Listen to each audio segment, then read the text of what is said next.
Good afternoon, and welcome to our second lecture of the Chautauqua season for Advocates for Balance at Chautauqua. We're happy to have you here. This is our 65th speaker since we began 7 years ago or so.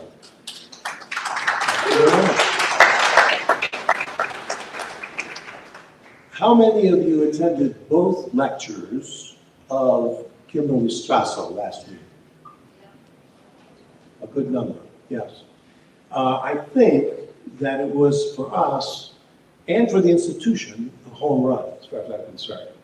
And I have received many, many responses from both you people, which we would expect, but other than you people, who said that they thought that her speech was intelligent, articulate, and balanced.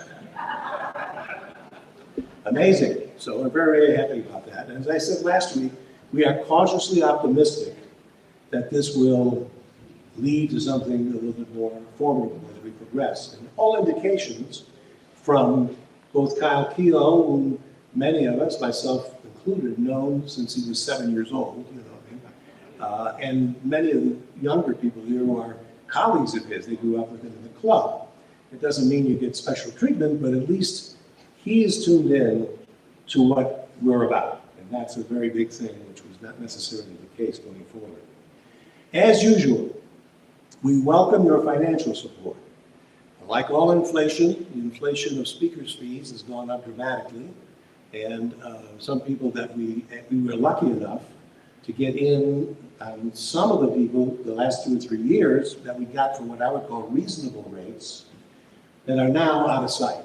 Jimmy Fallon, for one, the comedian, and many others, Byron York and all the other people. So we're very happy about that. And I want to remind you that we still have some clear plastic bags, which are yours for the keeping, if you wish. And there, as you walk out today, you may grab one. Try not to get one for like the Cub Scout troop, however. Don't get 28 of them for me. Just use your heads on it. Okay, that would be good. Next week, we welcome Dr. Peter McCullough. Now, thank you. Pete's got some friends in the audience, I think I have. A lot of friends in the audience, as a matter of fact. We see him on television a lot because he's got the wellness center that he's been promoting on TV.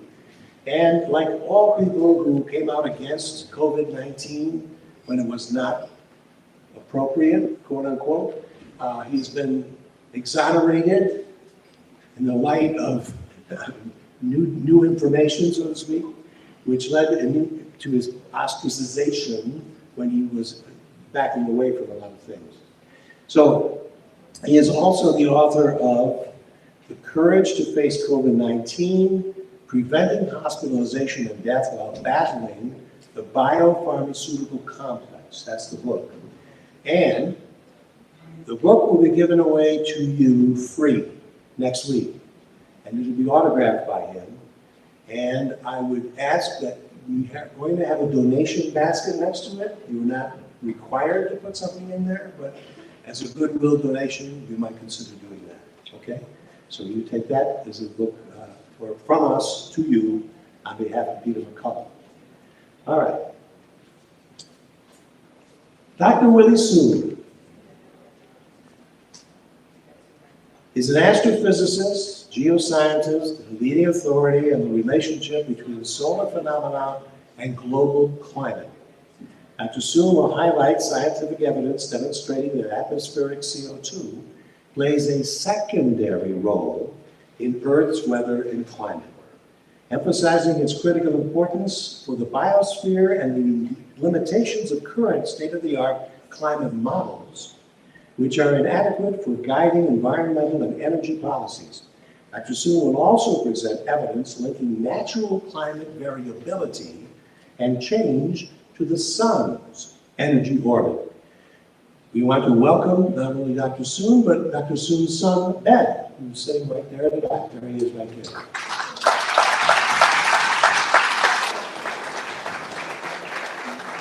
Without further ado, let me present to you Dr. Willie Soon.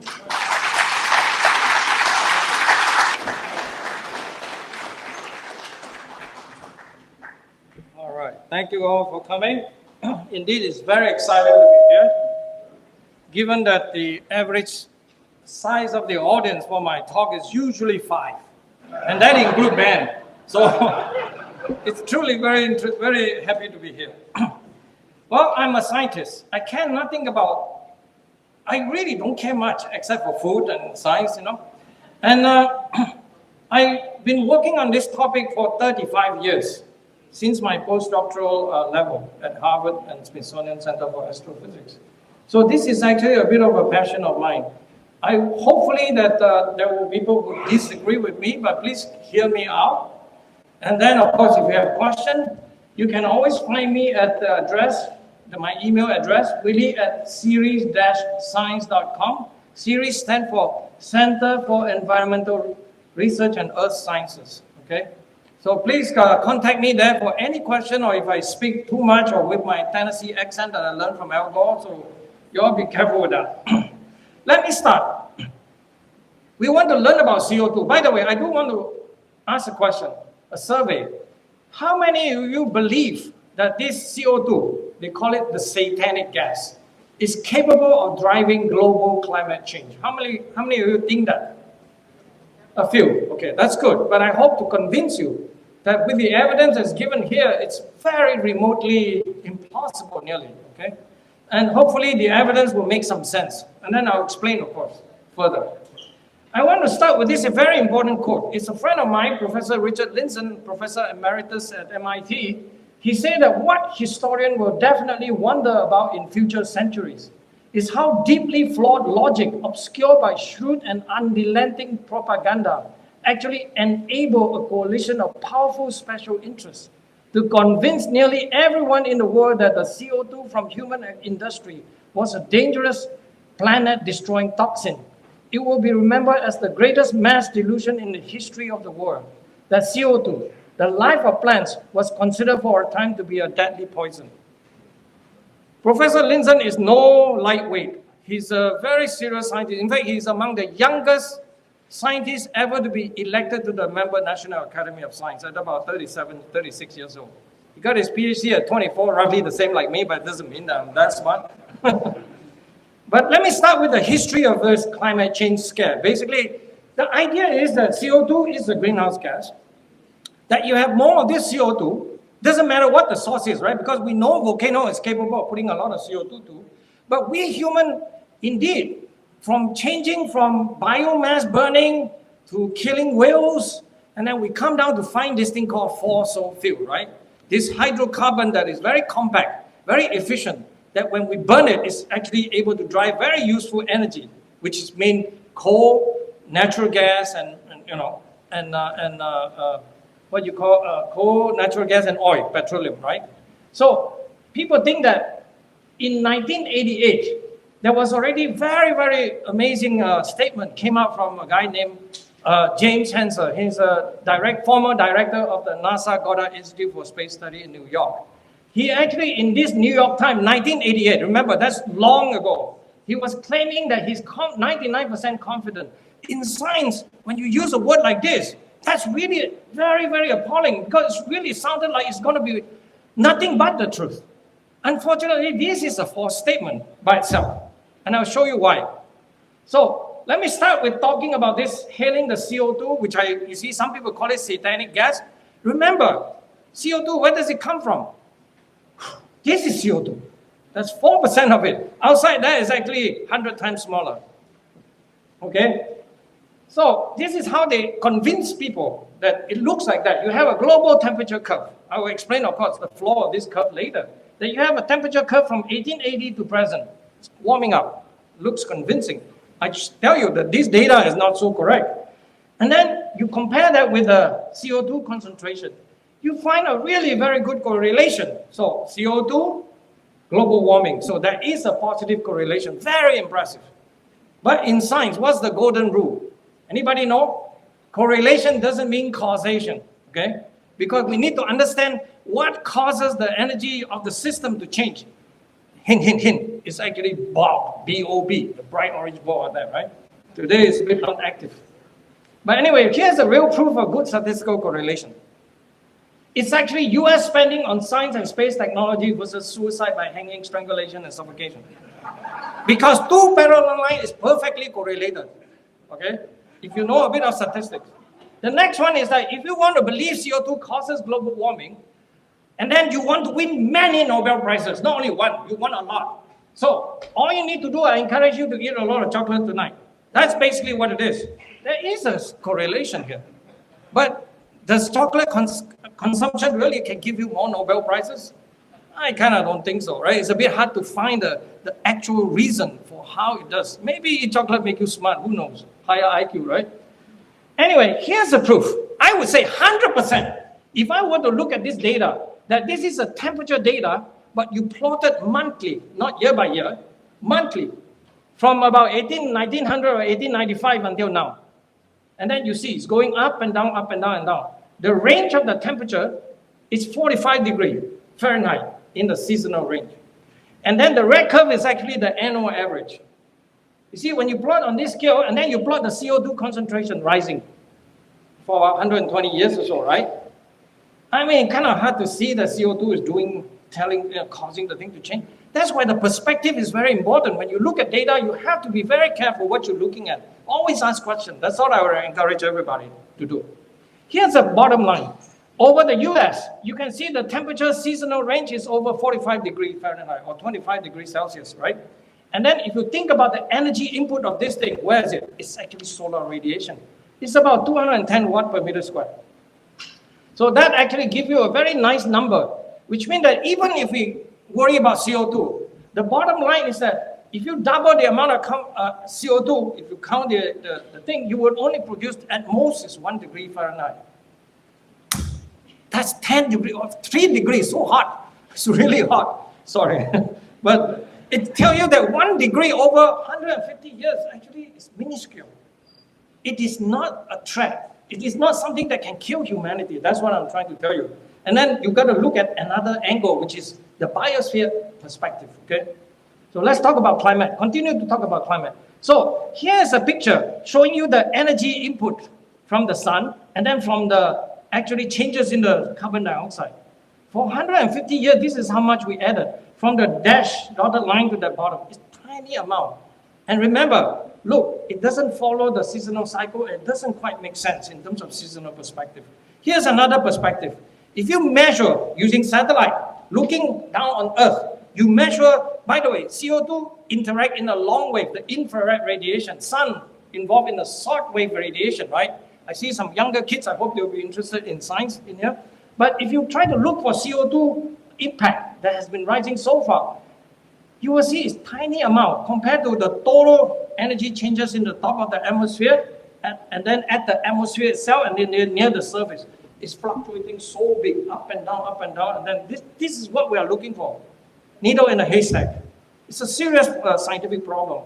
This is why, if you look at the New York State temperature curve, same thing again, plotting monthly, you will see it's 50 degrees. New York, of course, is a smaller region, so you average, a seasonal average is much bigger than the United States as a whole, right? It is really hard to find CO2 fingerprint in here, but they keep pointing. They try to lure you to look at the angle that is only coming from these annual changes where we can explain actually a lot of the problem in the temperature record. So you can imagine in cities like New York, Albany, and Buffalo, a 70-degree range. And then you want to look for the doubling of CO2? Doubling. I'm not even talking about current level. You double it. And that's how it is. You're just not going to be able to see this, okay? I hope you see that the road is not so straightforward as they would say, okay? So somebody should be fired for painting that road sign, right? Anyway, I want to handle another aspect because most of the alarmism about CO2 causing carbon dioxide come from so-called computer climate models, okay? They try to take the Earth and then they try to use computer, put everything into it, put every knowledge we have, every scientific principle and rules and everything we have, and then try to produce something. But I think we're in an age of AI that is called artificial ignorance. It's a very dangerous thing because don't put the blind faith. Let me start with this. It's actually a statement from somebody who won actually a Nobel Prize in chemistry. It's impressive. His work is on buckyball, C16. Carbon, 60 of them look like a soccer ball. Beautiful work, the discovery in 1996. But he also caught on to this kind of a passion about, something discontent about how we use energy in the world system. But I think that's a separate issue we should address in a civil manner, discuss it properly, right? But he also said that the sobering conclusion about future warming are projections based on elaborate models of the Earth. He said we're not talking about one scientist model, but a number of programs give similar results. He's essentially telling you that you can average floor model and make it better. That's what I'm trying to tell you. So let me illustrate it with a cartoon. What do you think the average passenger jet would look like if you have about 16 of this passenger jet? Would you go on this? The question is, would you or Al Gore go on this airplane? I don't think so. This is what you mean when you average things that is flawed, it doesn't make it better.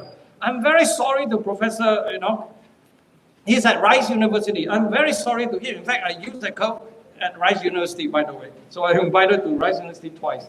So the bottom line about computer climate model is that you give me a faster computer, I'll give you the wrong result sooner. This is a very serious statement. I'm very confident in doing this. As I say, it's from 35 years of hard work. I have produced computer climate model myself. I've done many generations, many ways of doing this. Another simple test. How you ask yourself, can the 24 climate model listed here produce a seasonal or the annual cycle? Just take that from 1954 to 2000. You will see it's not well at all. Look, every single model doesn't get the seasonal cycle correctly. Okay, I'll continue talking. The next one is actually asking about how climate models produce precipitation, rainfall. Okay? At the top panel here, you can see that's basically the observation, what we can observe from rain gauges, right? Over about 100 years or so.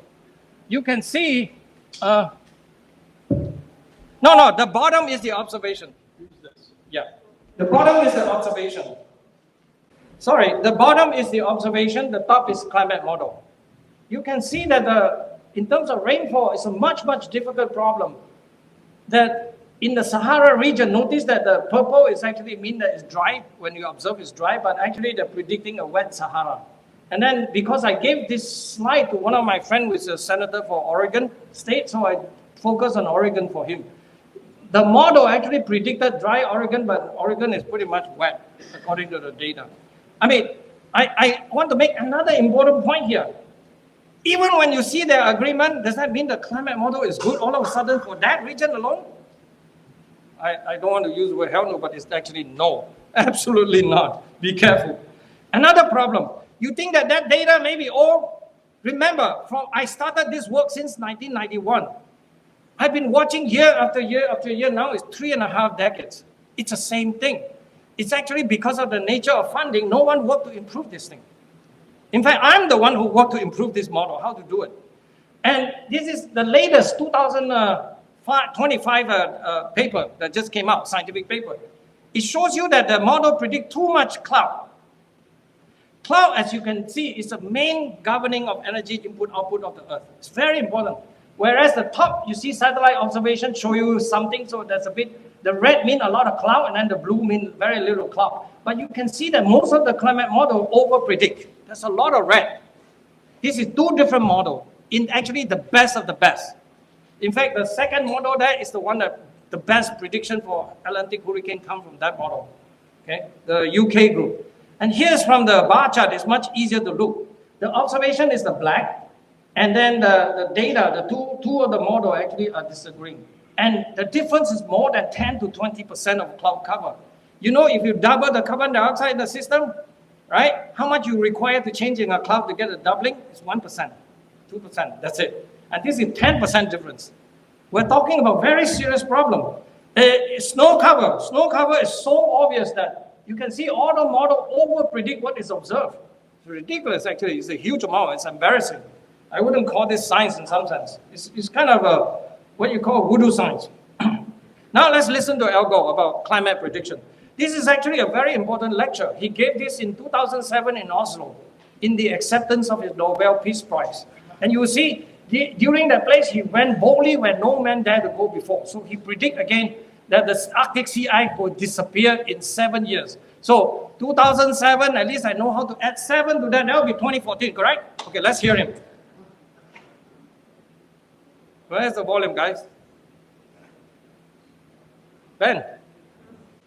Well, let's look at the data. He does say that, so just want to prove to you. This is the Arctic sea ice data from, I would say, 2007 until today. Can you guys just give me a break? Where is the Arctic sea ice? Does it go away completely as what Al Gore is doing? This is what they do. It's politics pressuring a lot of these people who generate the computer model to say statements that they're not really supposed to say. So a lot of these scientists are a bit weak because maybe faced with some kind of fame like that, right? That they are compelled to generate implausible scenario to make sure they can get the Arctic sea ice disappearing. It's very easy to do. I know how to do it, but I would never do it, right? But some people are more compromised. I guess their nature is a bit more relaxed. So now another one is actually, sorry, it's too fast. Anyway, let me just finish it. The point is that the climate model is not doing its job. It's just very, very difficult to represent the Earth correctly with all the right physics. It doesn't look like. Yeah, the stuff from here is enough. Yeah. Right, that was the Glacier National Park because they say glacier will disappear Glacier National Park will all be destroyed, disappear by 2020, and then by 2020, when it didn't disappear, they remove all the signs over Glacier National Park. This is all documented. So this is the kind of error that you don't want to make, okay? This is actually a very famous event in Paris. It's Tuesday afternoon, 4 p.m., where you have a major mistake, the brake fail, and then you cause a serious problem. But I want to say that climate models are wholly unreliable for many tasks. The reason why is very simple. They cannot simulate many regional or large-scale phenomena correctly. Robustly means statistically correct, right? And then when we see agreement, we can be sure that the model can get them for the right reason. That's very important because model always get it right for the wrong reason. That's thing we know for sure now, right? And they cannot make any meaningful projection about future climate, even just to control one variable, which is CO2. Because you have to consider sea ice, you have to consider cloud, you have to consider sun, you have to consider the UV sun, you have to consider so many other factors, ocean circulation, right? So I would say that problem with climate model is garbage in, gospel out. Because if it's garbage out, people like to say, garbage out, but I say gospel out. It's the gospel that is very dangerous. Because they use that to make policy, to set policy. And that's very dangerous. We don't want that. Now let me explain the basic of CO2. Hopefully you will be able to learn this a bit. This is the thing that they don't talk about. You want to talk about in the context of energy flow among different systems, right? So it is a greenhouse effect. There's no doubt that you add more CO2, you're able to affect the flow of the infrared radiation in the system. So if you have more of it, probably it will slow the flow, so it will actually warm the system. But there is another greenhouse effect, greenhouse gas in the system. Do you guys know what is the largest greenhouse gas in the system? Water vapor. Yeah, it's not water only, vapor in vapor form. Here's what it is. This is what it is. This chart is a simplified chart.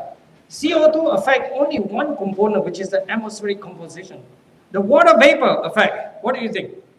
Atmospheric optical property, the albedo of the cloud, the land albedo, the ocean flux, the relative humidity, soil moisture, evaporation, surface vapor pressure, precipitable water vapor, latent heat flux, right? When you form clouds, this water condense, generate heats, right? That kind of stuff. And that's unfortunate. They ignore H2O for the sake of this carbon dioxide. That is that's too much of a cherry picking. This is why they are capable of showing this.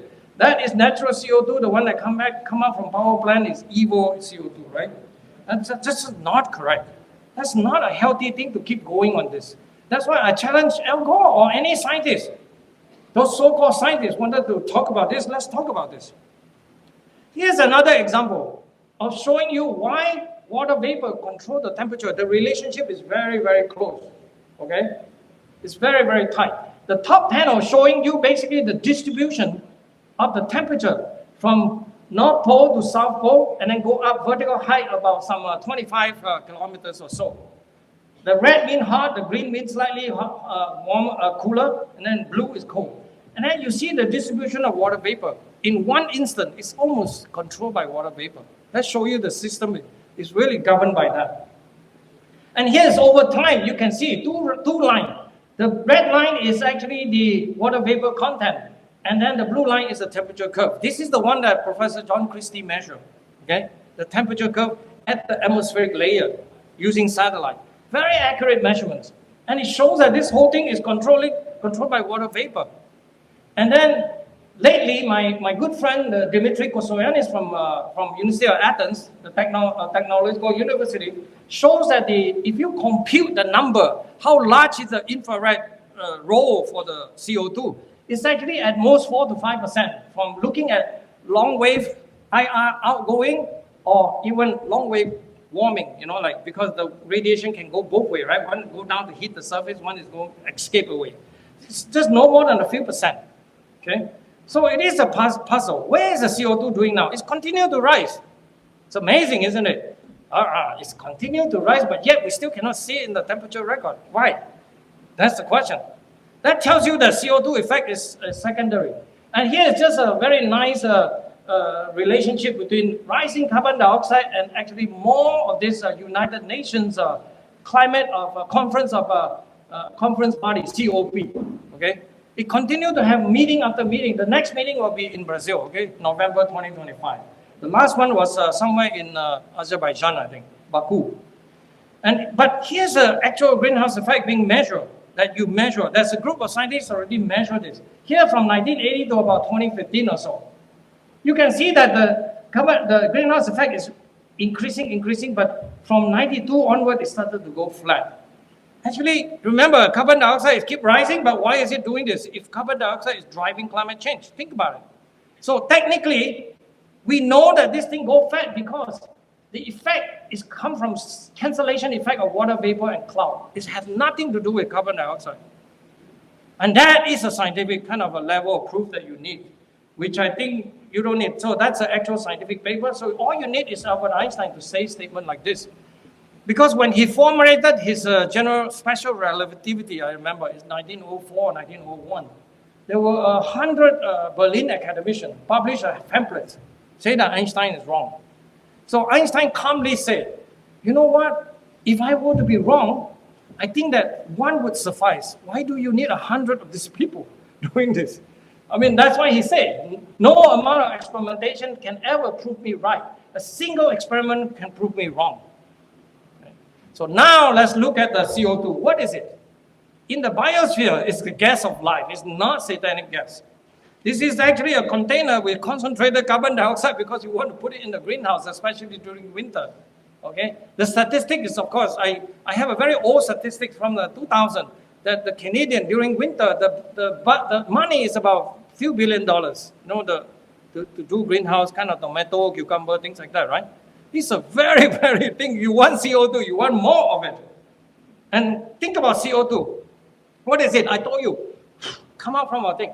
Outside there, it's about 420 parts per million. Do you know in percentage? It's 0.04%. Okay? And here, from the human breath, it's 40,000 parts per million. That's 100 times more. And then when you are very excited, like alcohol, you hold your breath, and then you breathe out, it's 80. Okay? Don't get too excited, alcohol. Wow, you should do that to save the earth, to produce more CO2. Here's an actual experiment done by my colleagues. Okay, Sherwood Hitzel and Craig Hitzel, which is his son. They have done a lot of this kind of experiment where you can enrich the carbon dioxide in the tank and then you see how well the system grows. In terms of not only the plant, the leaves, the root system. You can clearly see that the one with very high concentration of carbon dioxide, that's a lot more healthy in that sense. So we have to be careful. If we want to put CO2, by the way, from such experiment and from natural world study, we kind of know that if we have CO2 below 200 parts per million, we're in serious trouble. That's an ice age level problem. Remember New York? Remember 20,000 years ago? I have older memory. It's 2 months thick of ice, okay? We have serious problem dealing with cooling, believe me. Warming is not much of an issue in some sense. And then there are people in Harvard School of Public Health also trying to grow poison ivy, ragweed. They got grant from our taxpayer money to do those kinds of useless experiments, to try to say it's going to cause kids more asthma, this and that. That's basically what it is. It's a blatant kind of abuse of science in that sense. Of course, we should be concerned about kids' asthma. I'm not saying that don't be concerned, but don't do that in the lab, get paid like millions of dollars to do this kind of experiment. We know it's going to produce, but you got to think about producing, let's say, leafy stuff, right? You got to think in that way. It's just a wrong framing of a question. So I challenge people who think wisely about this problem. Now the good news is from rising carbon dioxide. What does it do? It actually green the whole planet. We have a satellite up there measuring this thing for almost 30 years now. Okay, this is the latest result coming from a group in China, Peking University, and they measure this thing. It keeps increasing. The planet keeps getting greener. That's some good news. Please, how many of you have heard of this in the media level?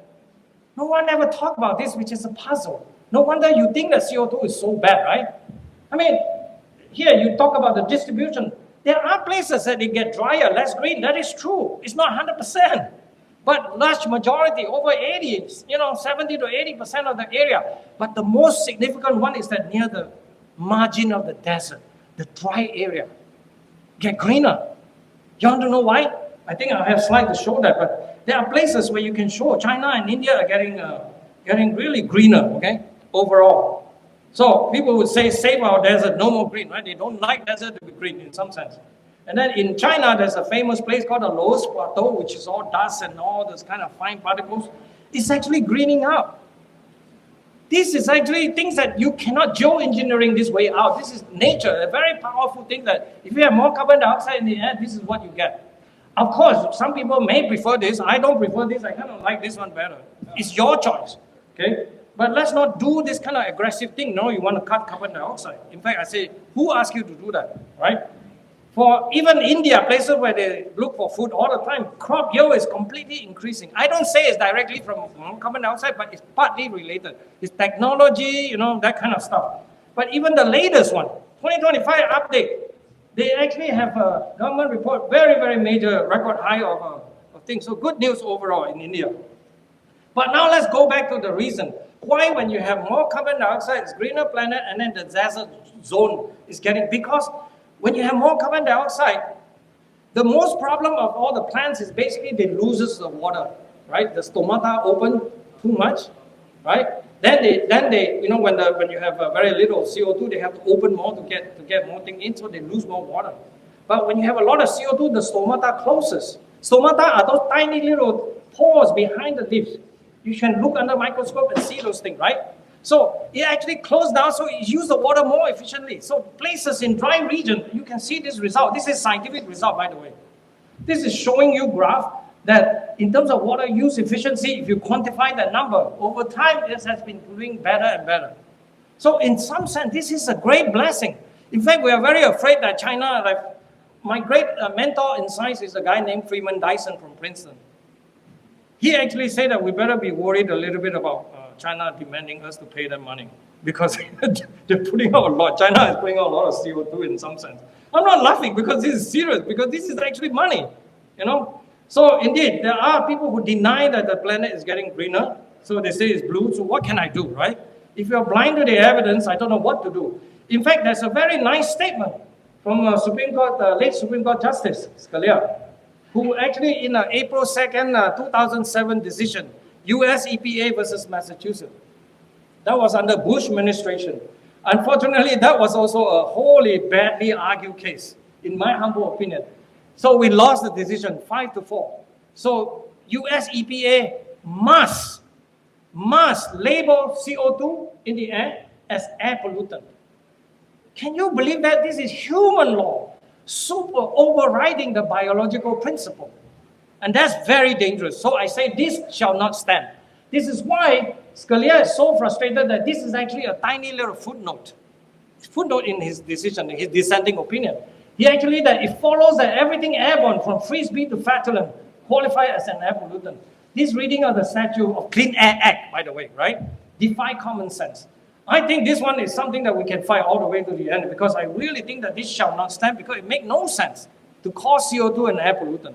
Okay, where the amount of scientific evidence, and please don't say that science allows you to do that. You want to do it any other under excuses, by all means do it, But we're not going to let this stand. I have a few more slides to show you. Please be patient with me, right? With all this lot of hiccup. I want to talk about my last part of the talk, which is about my result. How does climate change? So this is very exciting work done with two my Irish colleagues, Ronan Connolly and Michael Connolly. We have done work published for almost 10 years now. It's very exciting.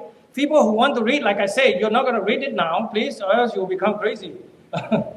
It's a lot of papers, but scientific paper is where you document the details, where we can allow IPCC scientists to challenge or agree to disagree and that sort of thing. That's a very healthy thing.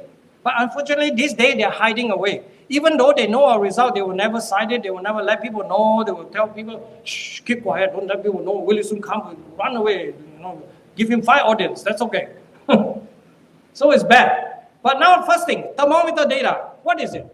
Look at that, this is one of the standard thermometer data in California. Look at where the thermometer is standing, it's surrounded by air conditioning van, the parking lot, the asphalt and all that. This is telling you that a lot of our thermometer data is in serious trouble. There's a thing called the urban heat island effect, right? In fact, if you want to watch, my son produced a very nice video on explaining urban heat island effect, so I can provide a link for anyone who is interested. And these things are very real. It's a serious thing because as we develop, we do affect our system. There's no doubt about this. Except what are we going to do with it? We're seeing different kind of climate, okay? This is human climate in that sense. So here's the best example, which is Washington, D.C. On your left is a heat map. We show you the temperature, how hot. Hot is orange and then cold is blue region. You can see if you look at the land satellite, Landsat data, it's actually either concrete versus the park, green park, or the waterway, the Potomac River, right? You can see it's very strong. And the effect is not tiny amount of CO2 that you're looking at, it's 17 degrees. That's a very serious phenomenon. And then these folks from IPCC, from US EPA before, and then the what you call global change research, not US global national global change research, say that those results are not correct. That they are correct, they are okay, the temperature data.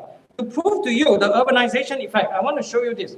On the left is the thermometer data from the 20% most urban area. On the right is the 20% most rural area. And then if you compare them, you will see the warming is 80% more in the urban area. That is actually scientific, this is called proof. We actually show this. That we show that this urban heat island effect is not happen only in New York City, Manhattan, it's over the whole Northern Hemisphere or in whole United States. This is a very serious question to ask. And I want to tell you that the IPCC, United Nations Intergovernmental Panel for Climate Change, they write report year after year. But the chairman of the group knew about our work, in fact cited my work positively. He's from China. And then after that, he know that people start hearing us, then they no longer want to talk to us, of course. But it's okay. The result will stand, it will stay there forever because you cannot hide away from truth. Here's another good example. It's actually Tokyo and one island called Hachijojima Island, 180 miles away. You look at the temperature record, by the way, I just give you an example. It's everywhere the same. Science is like that. I'm not hiding anything, Paul. Look at the temperature record. The blue one is obviously from the island, right? And then that one, urban city, Tokyo is highly urbanized. It's completely different day and night in terms of temperature warming trend, okay? So when you use records like that, you have to be very, very careful what you do. So science is not good enough just to complain about people's problems. So how do you solve it?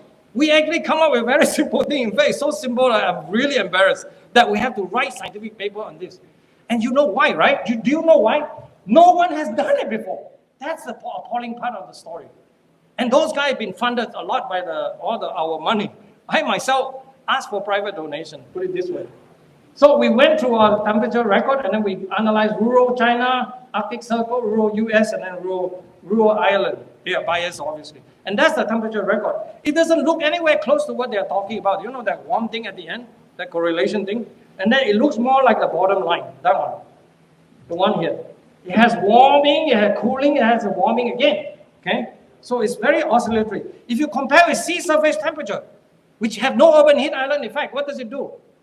It's rather reasonable, isn't it? If you look at the tree ring record, tree ring also in mountain region, they don't affect by urban heat island effect. They also look more simple. And then if you look at the ocean, it looks also similar. Okay, warming and cooling. So what is it that is doing this? It's Bob, right? B-O-B, right orange ball. Here's the answer. The red curve now is the estimate of the sun energy output, the best estimate. And then the blue curve is actually the northern hemisphere temperature, but only using the rural station. Do you understand? That's important, and we published this paper. I wish for them to discredit me. Here's the USA temperature, the one that rural temperature. So I think we're pretty convinced that there's something good there. So what's the real reason? What's the real reason for that connection? It's actually, I show you, is water vapor. That's the reason why I mentioned water vapor, to explain to you. Okay? Sunlight evaporates the ocean, more water vapor. That's simple as that. This is as simplest of the hypothesis, and no one even look at it and talk about it. When you talk about it, they look at you like you're not right. So I don't really care in that sense. You know what I mean? I am confident of my work. Okay. Finally, let me just give you a big perspective. The sun, okay, is the most enormous, what you call, power fireball, powering the earth. The earth is 2 billion times weaker in terms of the total power. Okay?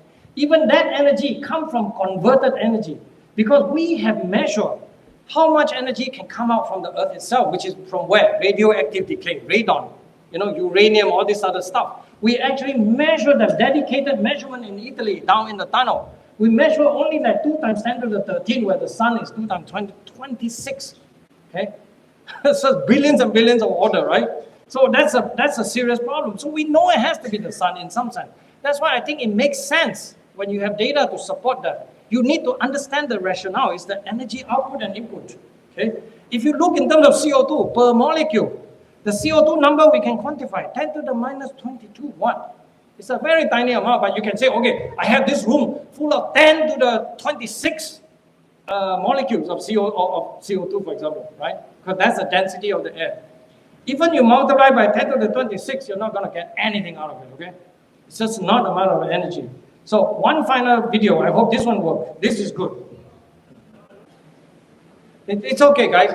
If you like, really, I will send you the file. Obviously, please write, and then we'll send. It's a fun video to watch, because he's talking about sitting in a camp, and then you burn your marshmallow, and then you're blaming. You say, "Oh, turn off the fire camp, right? Because turn off your cigarette because you're heating things up in a campfire."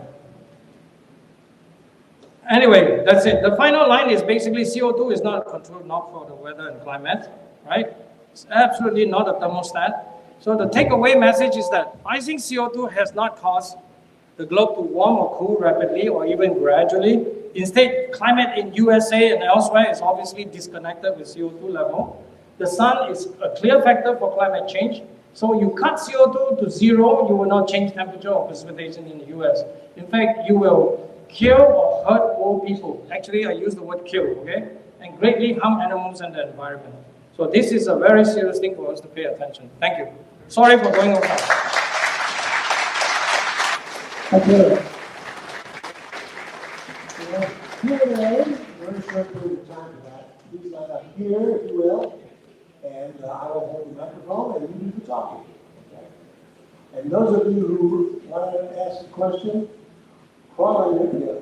It's okay. You have to make a sale on them. Okay, you first. I'll talk. Oh, don't you have a question first? Yes, my question is, so in Germany, and I think around the world too, they have problems with like the methane gas from cows. Could you speak a little bit about that? Because like, from my understanding, that is like almost, that contributes nothing to global warming, and in Germany they're trying, and in European countries they're trying to basically like limit the farmers on how much meat they can produce for population. Yeah. On the issue of methane as a greenhouse gas, it's always been highly misrepresented, I would say. Methane, as you know, that in an air like this, it will be quickly oxidized by any amount of oxygen. So it's very highly ineffective. All these are just purely to put you in a myopic picture, to frame it only that way. But if you don't think about atmospheric lifetime of the carbon methane itself, it lives in the atmosphere no more than 5 to 10 years. That's it. Okay? So the point is that it chemically becomes something else. It turns into water vapor, by the way. That's the source of the hydrogen to make water vapor in the surface. So those things are highly misleading. And then German, of course, God bless them, they love to shoot themselves in the foot, so let that be.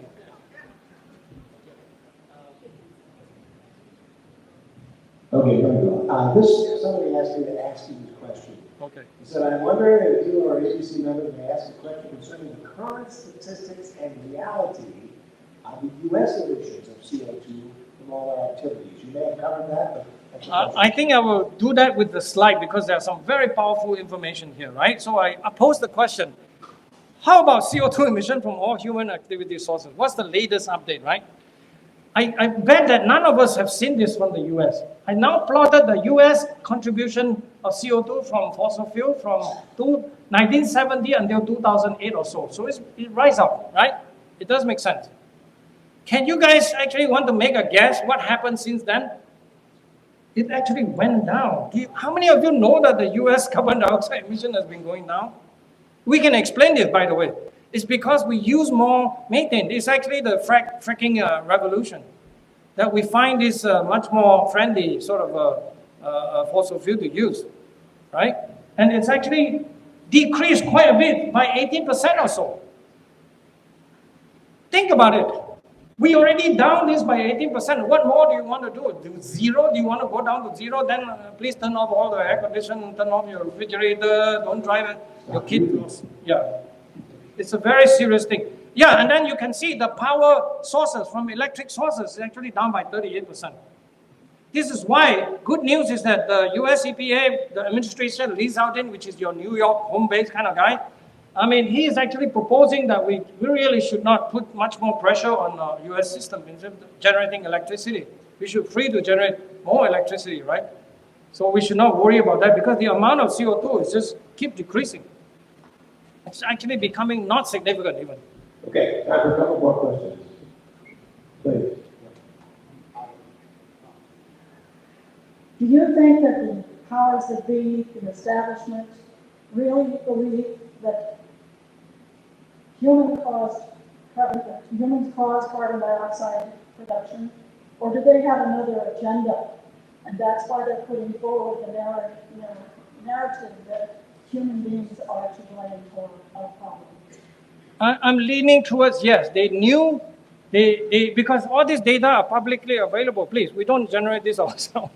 I mean, it's all available. They knew about this decreasing thing from the US, but please don't tell anyone. Hopefully nobody checked. They keep doing things like this, which is very childish. Don't you think we cannot rationally have a policy that make any sense at all? Why can't we talk about it? Okay, you want more wind and solar, let's talk about it. Why? Explain to me. How do we lower the cost? How do we not destroy the electric grid? I'm not against solar, but it does destroy the electric grid. You all know about the thing happened in Spain, right? It's because of the wind and solar that's actually taxing the system so much, they have the whole blackout for whole two days or so. Anyway. I noticed on your slides, it said the temperatures in relationship to the land. Can you say anything about how the models and your model relates to the temperature of the oceans and its change? Well, we haven't done very serious modeling on how that, but it depends on the factors. It does, you see, you can show the relationship. They are quite close to each other, like how it affects the sea surface temperature, for example. Yeah. That one, we have done that. We're confident that it's a physical relationship rather than statistic. Remember, when I criticize this thing, joking aside, you cannot just do that and use that for yourself, and then go ahead and criticize people. But we work on those kind of physics. It worked out. The number is all good.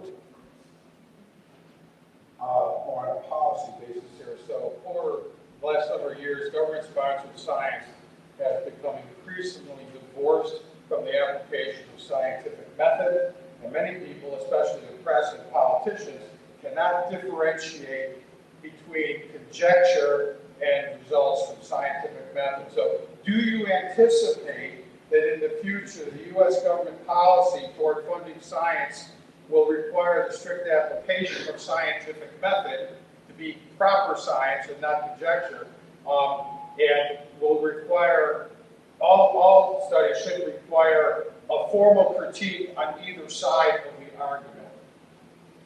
I don't know how to institute that. I'm merely a scientist, but I would hope so. I will hope there will be more adults in the room. That's the problem. We've been run by a whole bunch of delinquent teenagers.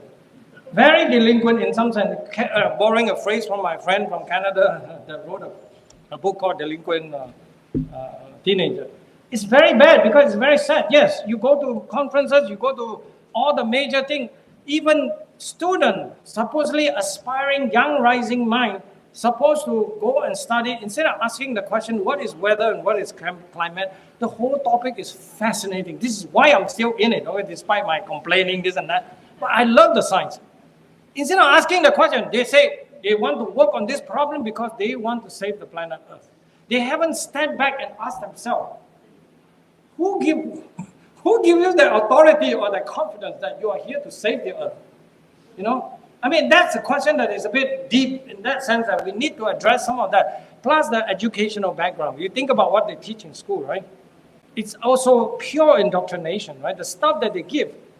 No one should be able to answer challenging this question. They just basically call us a denier by names.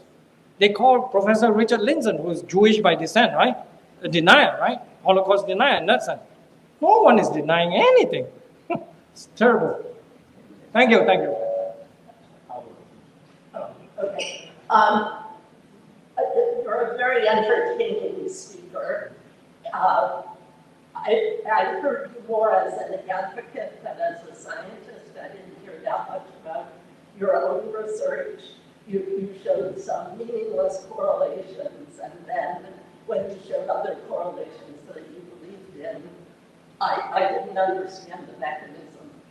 I spent my career at the National Academy of Sciences running the review process, and so to me the hallmarks of good science are, peer review, acknowledgement of funding sources, Yes. acknowledgement of possible conflicts. I wonder if you agree with that. 100%. I want to make an emphasis that all these things that I say is largely published, peer reviewed. Yes? I publish in all the major journals as any of these folks is publishing. But I can give you the real answer to that. For me, usually all of them get a peer review system. They actually go to peer review. I got an actually honest peer review that I'm very happy with.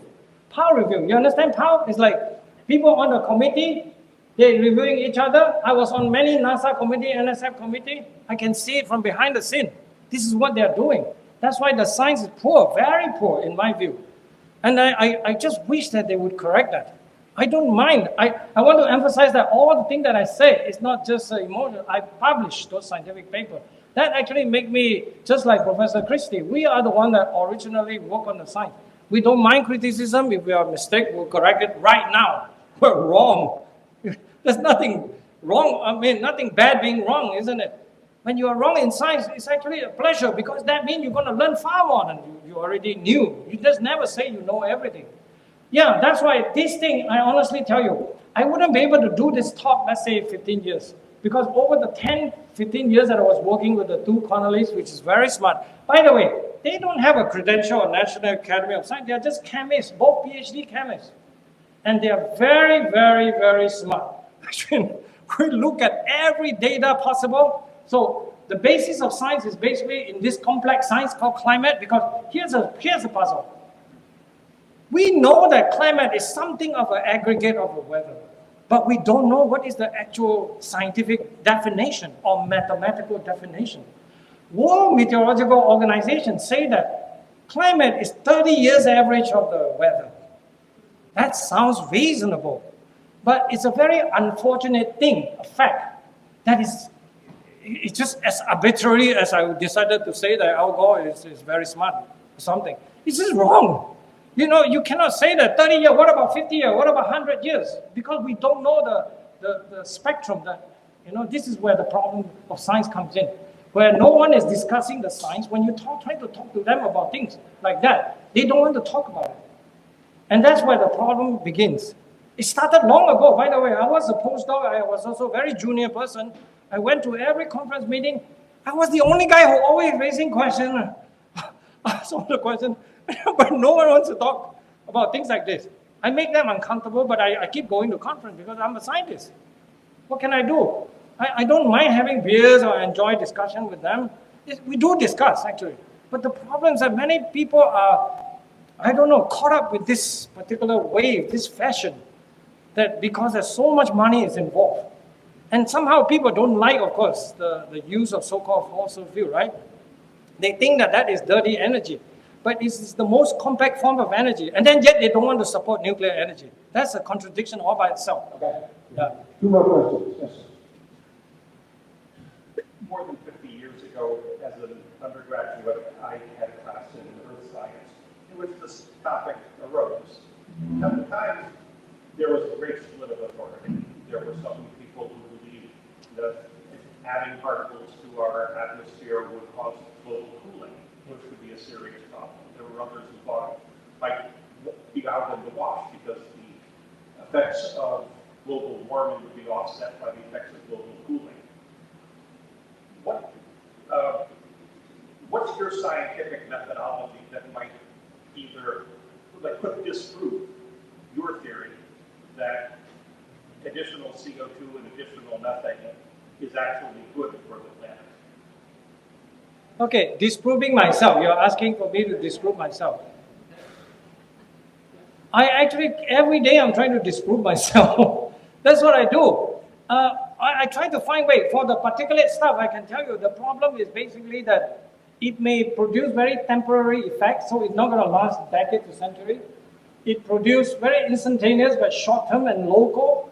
That's the problem, because there's not going to be global pollution. Remember, the word global pollution, it kind of doesn't work out. In terms of tailpipes, when you don't have catalytic converter, back then the sulfur was just let out and then formed with particulates.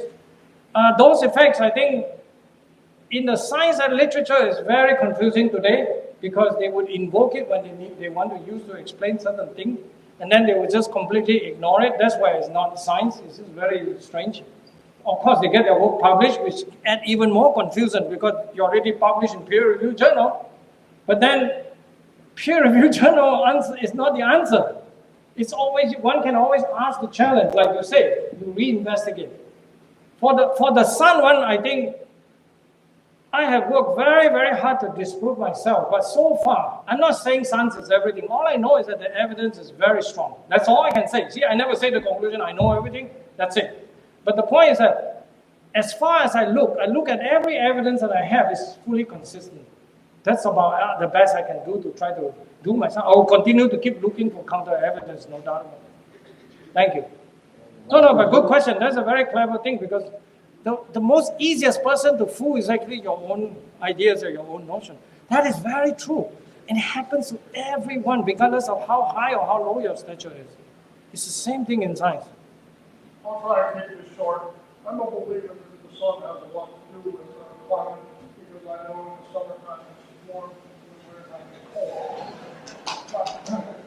Years ago, I think there was something called the water minimum back in the 1700, where there was continuously cooler weather, cooler climate, and that sort of thing. Have you guys done any correlation between things called the water minimum, solar activity, and have you done anything to predict what solar activity would do here in the future?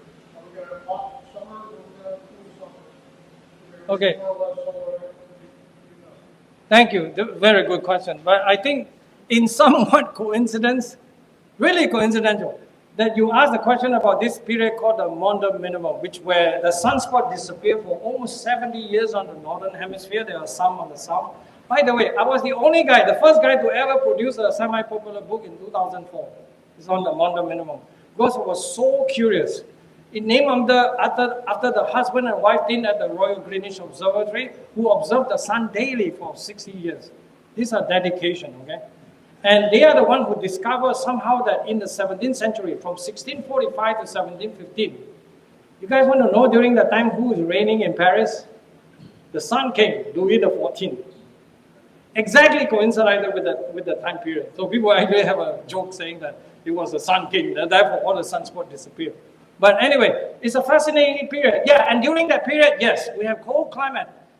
Thames River flows, many things. Hans Brinker, you can see from all these old paintings and things like that. So this phenomenon is real. So the connection between Sunspot activity means minimum low and very weak sunspot activity, which correspond to very weak sun, which means the radiation coming out, the energy is a little bit less. But even that a little bit less, because it controls 99.9% of our energy input, what does that mean? That means it will change the climate too, right? You cool the planet. And that's why we believe that there is a very clear physical relationship rather than statistical. So it's true. There's a period called Little Ice Age. Little Ice Age covers much longer period, but the coldest period in the Earth history is actually during the mono-minimum period, the 17th century. Okay? So it's no coincidence. Yes, we have studied all those things. Yes, many scientists have studied the topic. Ladies and gentlemen, please.